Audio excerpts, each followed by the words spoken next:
Dumela bakhulu, dinyaya metvision is here. Ladzoka zvekare, nhasi ndine nyaya panapa ndiri kuona. Pane nyaya iri kutenderera. Nyaya iyo yema-third term yanetsa. So makaona vamunangagwa vachitaura vachipindura pane certain clip ravari kutrenda vachitaura kuti zvoni inini ndakataura kuti I'm a constitutionalist and mutemo wacho ndindakaunyora futi. Uri kuzviona? Ndo mamwe mashoko anga achibuda kwavari. Zvitaura kuti ini I'm a constitutionalist and mutemo yacho ndindakainyora, saka zvokunzi ndoda kurambirira mupawe mumwe hazviko. But tiri kuzoona nyaya panapa pari kunzi outspoken war veteran ZANU-PF Politburo member and retired army Kosinga Dube breaks silence over President Mnangagwa's term extension. He warned President Mnangagwa from listening to those calling for third term, arguing that this will destroy his legacy.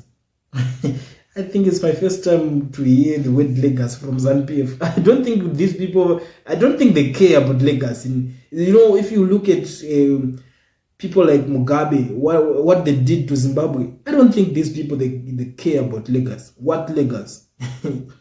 Legacy, my foot, legacy, ZANU-PF. I don't think they believe in legacy. Imagine damage yakakonzereswa nevanhu ivava. Kana pamwe legacy yacho inozoita the other way around, kuzongochinja kungonza kune vanhu vaizodai vanhu vachitodai so vanhu vachitodidi vanhu. But nyaya iri panapa ndikuri uyu akubudawo aritaura kuti nyaya yekuti third term iyo kwaimbomira iye. Nyaya dzacho dzakubuda nyaya dzacho dzinobudirana, I don't even know why, because patanga pabuda nyaya yekuchina chitaura kuti I'm a constitutionalist, hapana pekuti ndingaita izvozvo. Pabva patanga pabuda dzimwe dzevamwe vachitati haiwa takamudaida takata kuti vazotora kuti anoteerera. I think he's trying to make legacy. I think the way you have to try to create a legacy kuti ndakangopinda pangu pandakasarudzwa nevanhu pamwe ndo legacy yekuti constitutionalist, just a way to constitutionalist, pamwe ndo legacy yatrazia bhozika apa zvikuti ndinetsawo kuti chichi kuitika. Mumwe ari kuti unotozoona wega kuti hadiwo revanhu ende hana basa nazvo, ndisatana ari pabasa. Yomalanga one. When did he say this? He always speaks sense. Munoti ane basa nelegacy ere. Akomanaka one.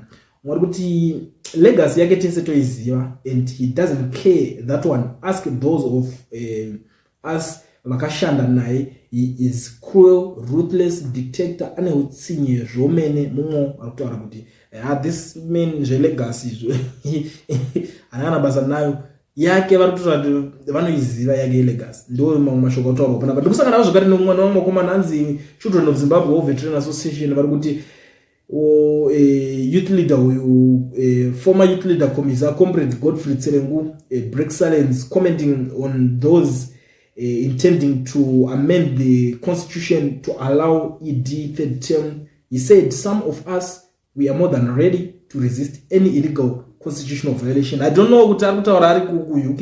Vakomana vacho vari kuenda vari greener pastures vari kutaura vari kwacha kuti we are more than ready to defend that.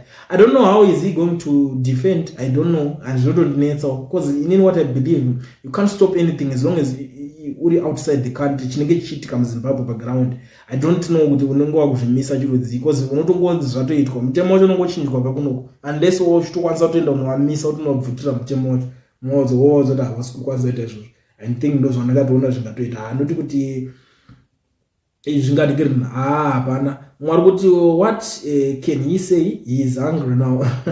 Breaking silence whilst in diaspora. Ndo zvandikutaura vamwe vakutozviramba kuti you can't break your silence uri kure nokuda kunyebera vanhu. Mwari kuti he is compromised.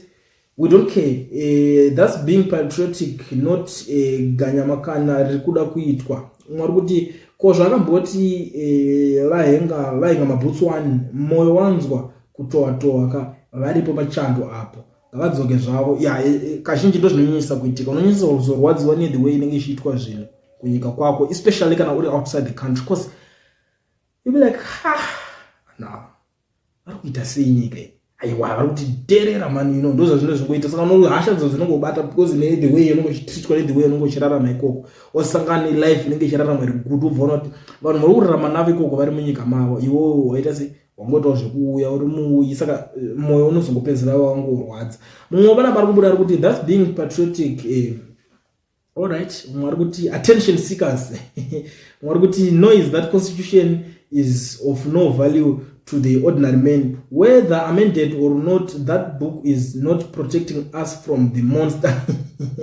The thing is this ukanyazonotarisa kavidhio kakachipindura kuchena anzi nini ame constitutionalist anditi saka anzi mutemo wacho imwe yacho ndindakatonyorawo futi irimo bhuku racho ndindakatonyorawo futi saka obvious patongonetsa kuti mutongoiona senyaya yekuti inenge iri easy panotonetsa zvekuti mutarisire kuti muzoprotectwa from him iye ari kutoclaima kuti ndakatonyorawo futi mumutemo wacho panenge patori tricky baba kuti mukwanise kunge muchistosurvive for sure.